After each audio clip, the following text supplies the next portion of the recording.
지난주에 우리가 야유회를 잘 다녀왔습니다. 하여튼 사람 구경, 꽃 구경, 차 구경 많이 하고 이렇게 왔습니다. 하여튼 제가 아까 기도한 대로 우리가 더 좋은 친교회 시간들 갖도록 우리가 한 교회 한 식구다라고 하는 게 좀 더 마음속에 다 새겨질 수 있는 그런 기회가 많았으면 좋겠다라는 생각을 해봅니다. 오늘도 하나님께서 하나님의 은혜로 저와 여러분에게 덧입혀 주시고 또 저에게도 힘주셔서 은혜를 주실 줄 믿습니다. 오늘 기도를 들으소서 라는 제목으로 말씀 나누겠습니다. 어제 일자 국민일보 인터넷판 신문에서는 한 과자 업체의 근황을 소개했습니다. 이 업체는 어린이를 위한 건강한 과자를 판매를 했습니다. 작년 11월에 일본의 한 유통회사로부터 과자를 수입하고 싶다라는 메일을 받았습니다. 계약이 성사되면 엄청난 수익을 낼 수가 있어요. 국내에서는 절대로 그런 수익을 낼 수가 없고 몇 년 동안 벌 수 있는 것을 단번에 벌 수 있을 정도로 굉장한 매출을 올릴 수가 있었습니다. 그런데 그 업체에서 조건을 하나를 달았습니다. 그게 뭐냐면 포장지에 있는 독도는 한국땅이라는 문구와 지도에서 독도 부분을 빼고 납품을 해달라는 요청이었습니다. 그러니까 이 과자는 늘 봉지에다가 이것을 넣었었던 것 같아요. 그러니까 과자가 너무 좋으니까 일본에서도 괜찮겠다 싶어서 수입을 해야 되는데 일본 사람들이 이것을 용납할 리가 없겠죠. 그래서 지금 이게 작년 11월이니까 이제 건 1년쯤 됐잖아요. 1년쯤 지난 지금은 어떻게 되나라고 이제 취재를 했던 거죠. 그런데 이 사장은 고민 끝에 그냥 납품을 포기했습니다. 나는 이거를 절대 포기할 수 없다. 그래서 차라리 돈을 안 벌더라도 이거는 내가 계속 고수해야겠다라고 생각을 했던 거죠. 근데 이 사실이 알려지게 되고 국내 소비자들이 엄청나게 팔아주기 시작했습니다. 소위 돈줄 내준다고 그러죠. 착한 일 한 사람에게 돈으로 혼내준다. 이래서 돈줄 낸다는 말이 있는데 이 회사는 일명 독도과자라는 그런 별칭, 본인이 붙인 게 아니에요. 사람들이 독도과자 팔아주자 이렇게 되니까 결국은 이 독도과자가 거의 명칭처럼 돼가지고 원래 회사 이름은 알밤이라는 건데 올바름이죠. 올바름인데 그게 발음이 이렇게 알밤 같아요. 근데 올바름인데 독도과자라는 이름으로 더 유명해졌습니다. 그래서 지금 굉장히 잘 되고 있다라는 것을 어제 기사에서 봤습니다. 여러분, 한일 관계가 여전히 굉장히 민감하죠.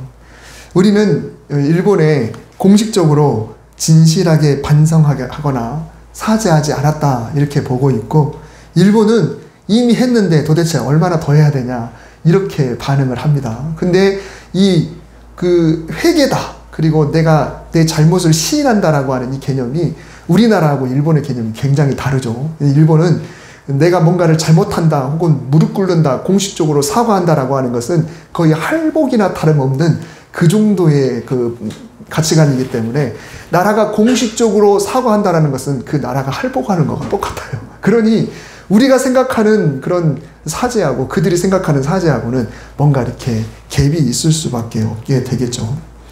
경기도 화성에 제암리라는 곳이 있습니다. 아마 가보신 분이나 혹은 들어보신 분이 계실지 모르겠습니다. 이곳에는 일제시대 때 신앙을 지키다가 세상을 떠난 순교자와 그리고 독립을 외치다 숨진 순국자를 기념하는 기념관이 있습니다. 이 교회 안에다가 3.1운동이 끝난 후에 이 교회 안에다 사람을 몰아넣고 밖에서 못질을 하고 불을 질렀죠. 그 중에는 대다수가 기독교인이었습니다. 현재는 그 바로 앞에 화성시 독립운동 기념관까지 지어져서 굉장히 규모가 큰 그런 곳입니다. 언젠가 한번 갔으면 좋겠다는 생각도 드는데요.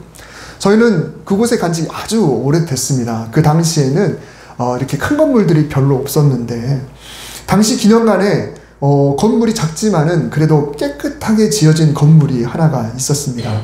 그래서 이 가이드가 건물 내부를 안내하면서 이런 질문을 했어요. 이 건물을 누가 지어줬는지 혹시 아십니까? 이 비용을 누가 냈는지 아세요? 뭐 흔히들 국가가 내거나 혹은 관공서에서 지어주거나 혹은 순교하신 분들의 후손들이 또 짓거나 혹은 마음이 있는 나라를 사랑하는 분들이 돈을 내서 이렇게 지었을 거다라고 생각을 하죠. 그런데 이 새로 생긴 건물이 아이러니하게도 일본인들 개인적으로 어떤 관공서나 조직 이런 게 아니라 이쪽을 그냥 왔던 사람들이 마음에 너무너무 아프고 찔리고 해서 그들이 돈을 내서 기부를 해서 기념관이 멋지게 지어졌다라고 합니다. 이 결합한 그 가이드가 말하기를 그들이 이런 이야기를 했다는 거예요. 한국을 점령했던 과거사에 대해서 우리가 사죄합니다 라는 이야기를 했다고 합니다.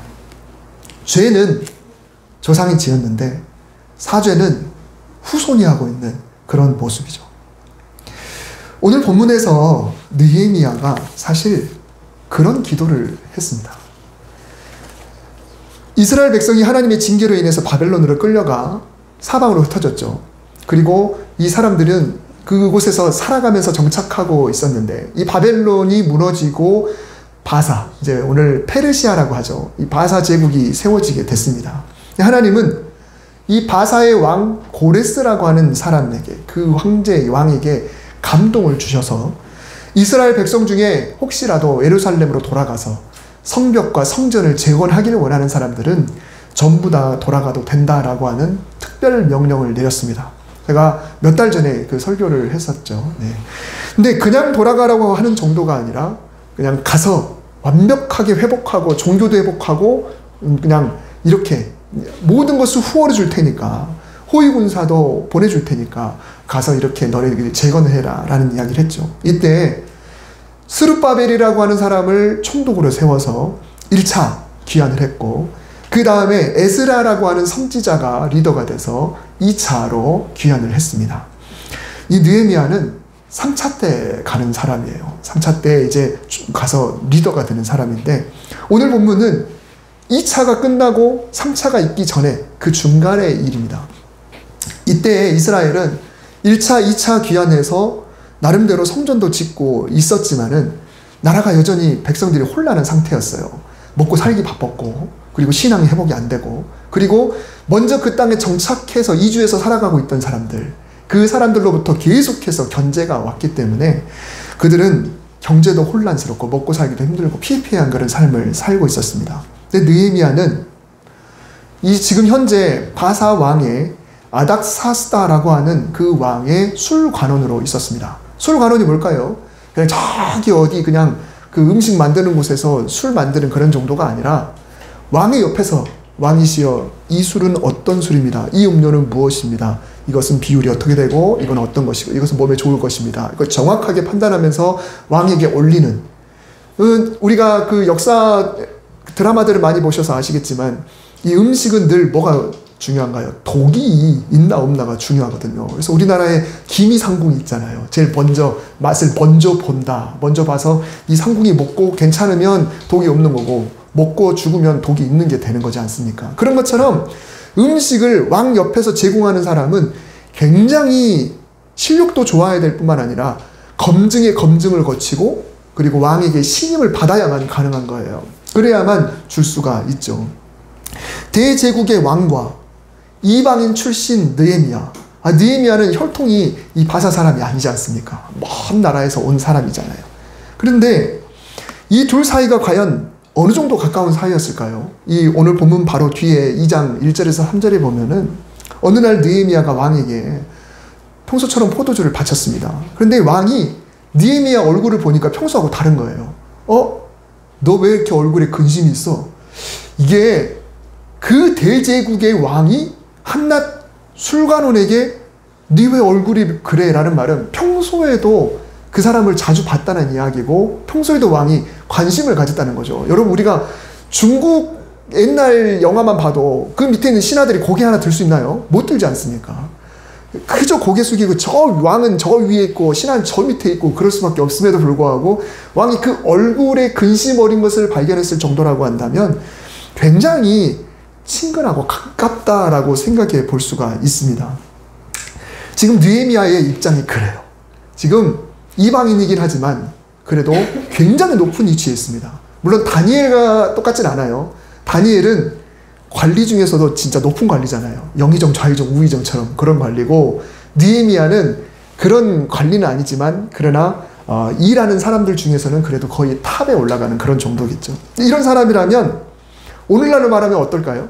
어떤 한국 사람이 미국에 가서 열심히 노력하고 시민권을 따고 계속 승승장구해서 인종차별을 딛고 미국 대통령의 수석 보좌관으로 지내고 있다. 이런 것과 같다는 거예요.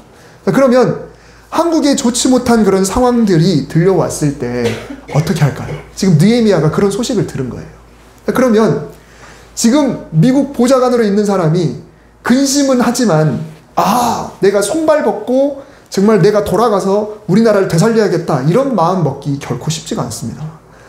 여기가 좋사오니 나라가 안타깝긴 하지만 여기가 좋사오니 그래서 내가 할 수 있는 일을 하겠지만 그래도 이곳을 버리기가 쉽지가 않아요. 근데 느헤미야는 지금 그런 마음을 갖고 있습니다. 느헤미야는 그야말로 누릴 수 있는 편안한 직책을 내려놓고 목숨을 걸고 왕에게 요청하는 거예요. 왕과 아무리 친해도요.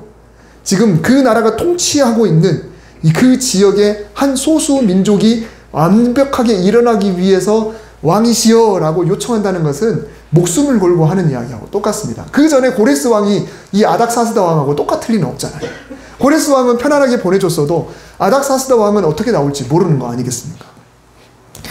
나의 조국, 나의 민족이 어려움에 처했으니 제가 돌아가서 성벽을 재건하도록 허락하여 주소서.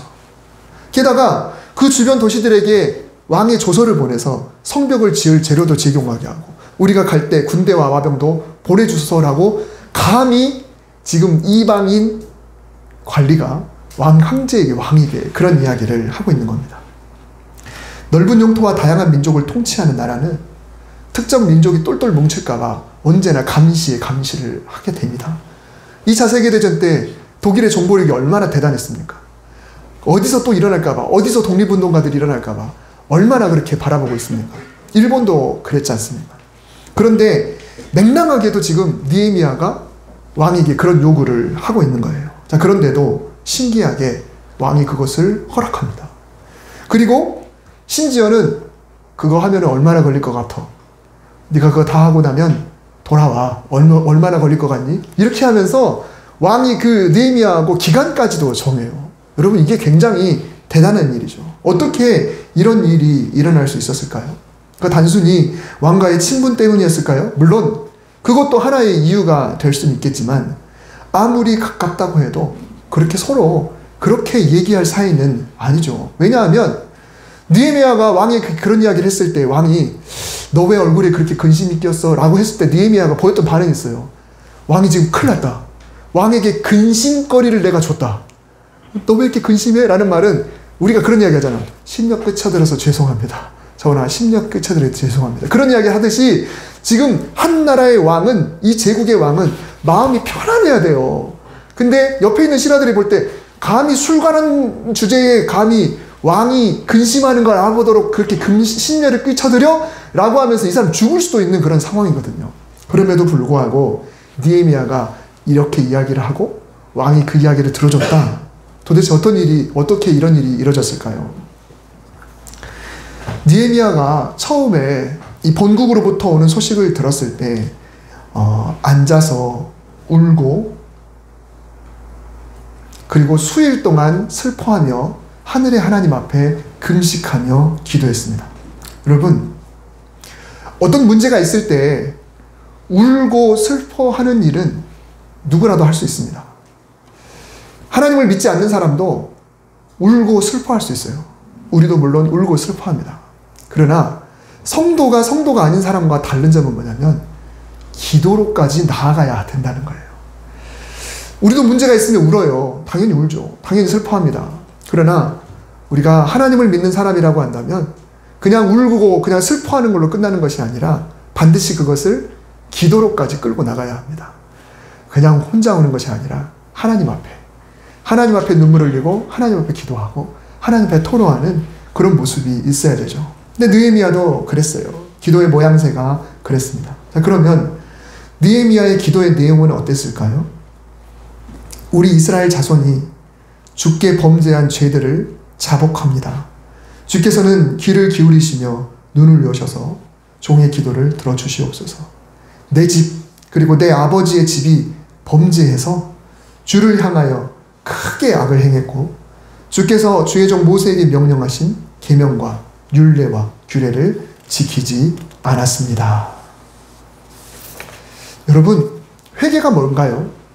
회개는 내가 지은 죄를 하나님께 내가 고백하고 그 용서도 내가 구하는 것, 그리고 잘못한 것을 돌이키고 똑같은 죄를 짓지 않기 위해서 성령님의 도우심을 구하면서 살아가는 것, 이게 회개입니다. 다시 말해서 회개의 주체는 바로 나입니다. 죄 지은 사람도 나고 용서를 구하는 사람도 나고 용서를 받아야 되는 사람도 나예요. 그런데 느헤미야의 기도는 죄를 용서해 달라는 면에서 볼 때 회개 기도가 분명하긴 한데 이상하게 그 대상이 조상들입니다. 더 넓게 보면 이스라엘 온 민족의 죄를 언급하고 있습니다.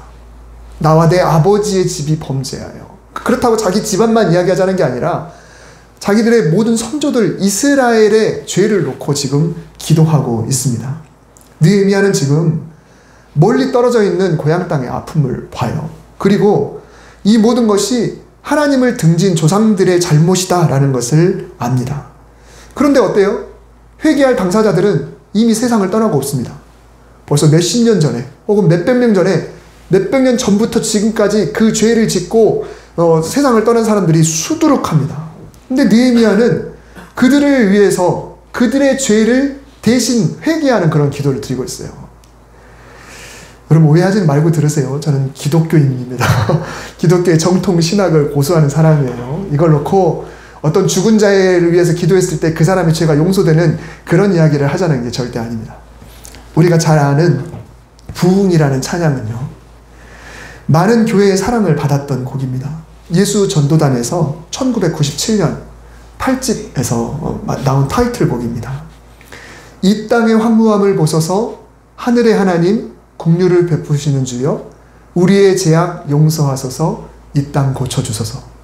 우리 한국 교회 기독교인들 중에 이 곡 안 불러보신 분들이 거의 없겠죠. 하늘의 하나님 긍휼을 베푸시는 주여 우리의 죄악 용서하소서 이 땅 고쳐주소서. 이 찬양이 그때 굉장히 놀라운 찬양이었어요. 그 전에 우리가 부르는 죄를 용서해 주소서라는 것은 대부분 나야, 나. 대부분 나였어요, 나.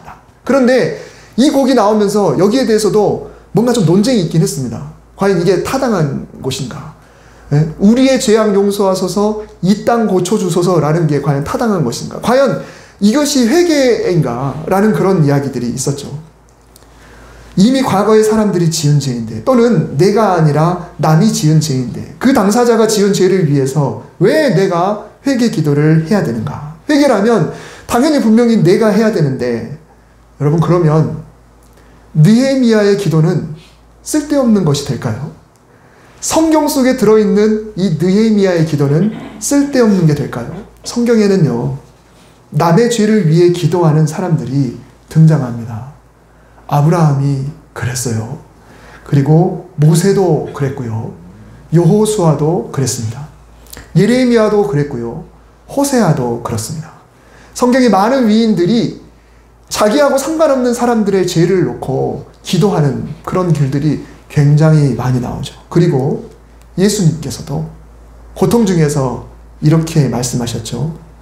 아버지, 저들을 사하여 주옵소서. 자기들이 하는 것을 알지 못함이니이다. 만약에 누군가를 위해, 누군가의 죄를 위한 기도를 하는 것은 의미 없다라고 한다면 예수님의 기도는 또 뭐가 됩니까? 성경의 그 많은 사람들의 기도는 뭐가 됩니까? 예수님을 못 받고 핍박하고 조롱하던 그들은 자기의 입을 열어서 회개하지 않았어요. 자기가 죄가 죄인지도 몰라요. 그들의 잘못이 뭔지도 모르고 그렇게 하고 있습니다. 그런데 예수님께서는 그렇게 하셨어요. 회개가 내가 나를 위해서만 해야 된다라고 한다면 예수님은 도대체 왜 그런 쓸데없는 그런 기도를 했을까요? 여러분, 성경의 많은 위인이 타인의 회개 여부와 상관없이, 또한 회개하지 않거나 심지어 회개할 수조차 없는 이들을 위해서 회개 기도를 했다고 한다면 우리도 그럴 수가 있다는 것을 우리가 알게 됩니다. 나와 가까운 이들이 있습니다. 그들이 예수님을 믿을 수도 있고 안 믿을 수도 있어요. 그 사람의 죄를 위해서 기도한다. 내 가족의 죄를 위해서 기도한다. 친구를 위해서 기도한다. 이웃에 정말 악한 사람이 있는데 하나님 그 사람의 죄를 용서해 주소서라고 기도한다. 더 나아가 이 나라를 위해서 기도한다. 이 나라의 범죄자를 위해 기도하고, 이 나라와 민족을 위해서 기도하고, 또 한국 교회가 잘못하고 있으면 그것을 위해서 기도한다.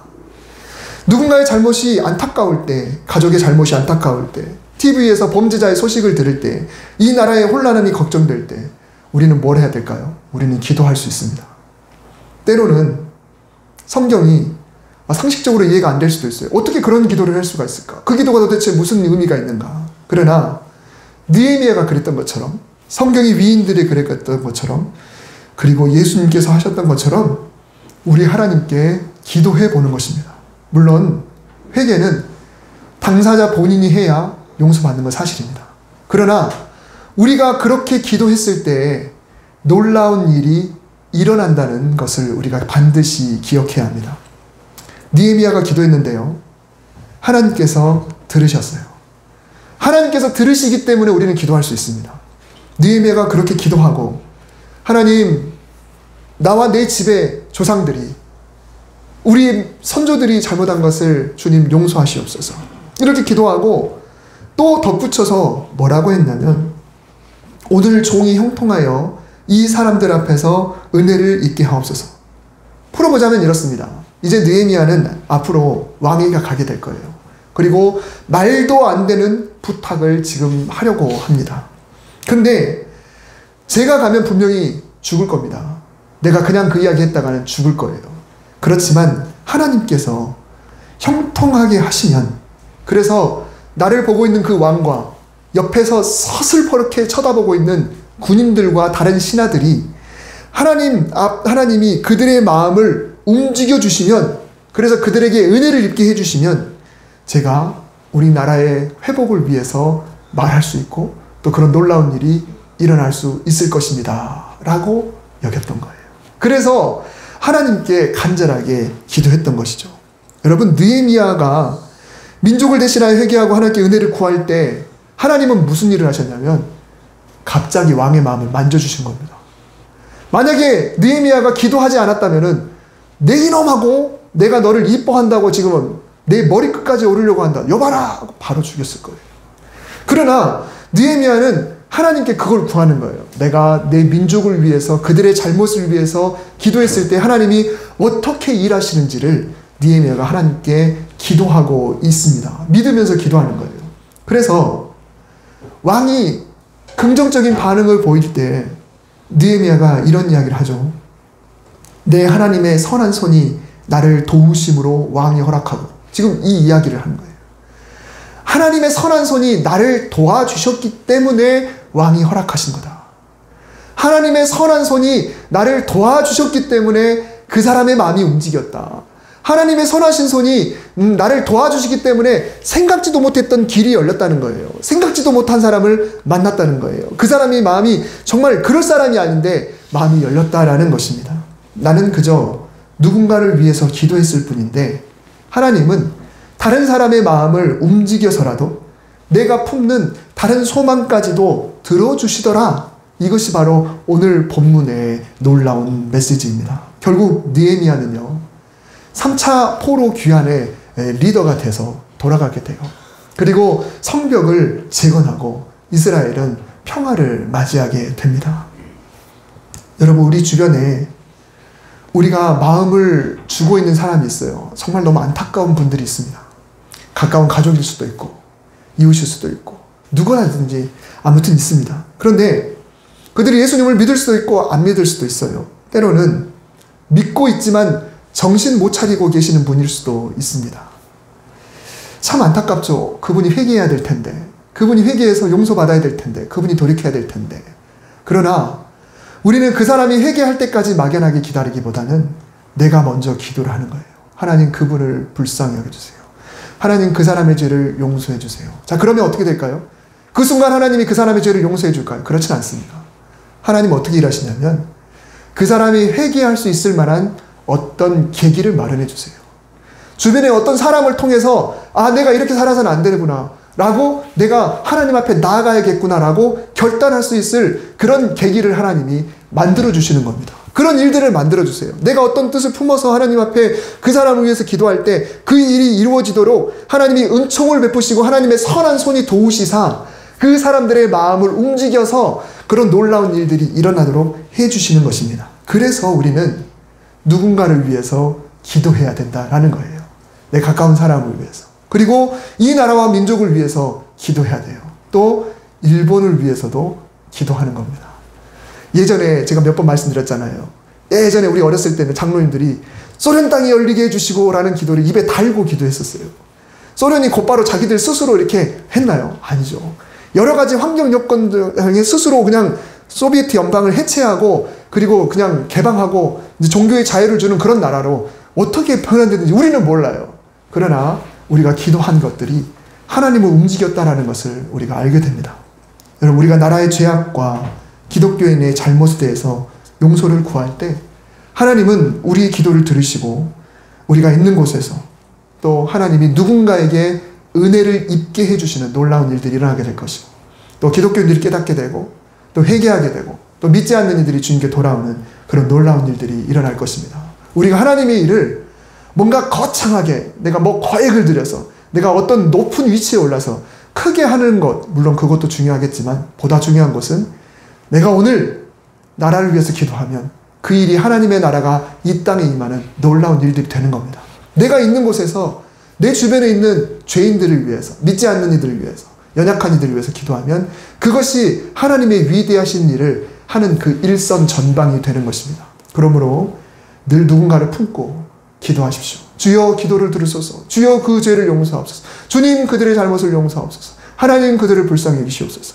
이렇게 기도할 때 하나님의 선한 손이 역사하실 줄 믿습니다. 기도하겠습니다. 하나님, 오늘 말씀을 듣고 보니 우리가 기도할 사람이 한둘이 아닙니다. 우리가 대신 회개의 기도를 해줘야 될 사람들이 한둘이 아닙니다. 주님, 그들의 죄를 용서하여 주옵소서. 그들이 회개할 계기를 주님 허락하시옵소서. 그들의 마음에 찾아가 주셔서 그들이 회개할 마음 허락하여 주옵소서. 애통하며 회개할 마음 충만하게 하옵소서. 주변을 움직여 주시고 주님께서 형통하게 하시고 우리가 품은 뜻이 하나님 뜻 안에 있도록 주님 역사하여 주시고 이 나라와 민족이 다시 한번 일어날 수 있도록 주님 축복하여 주시옵소서. 예수님의 이름으로 기도드립니다. 아멘.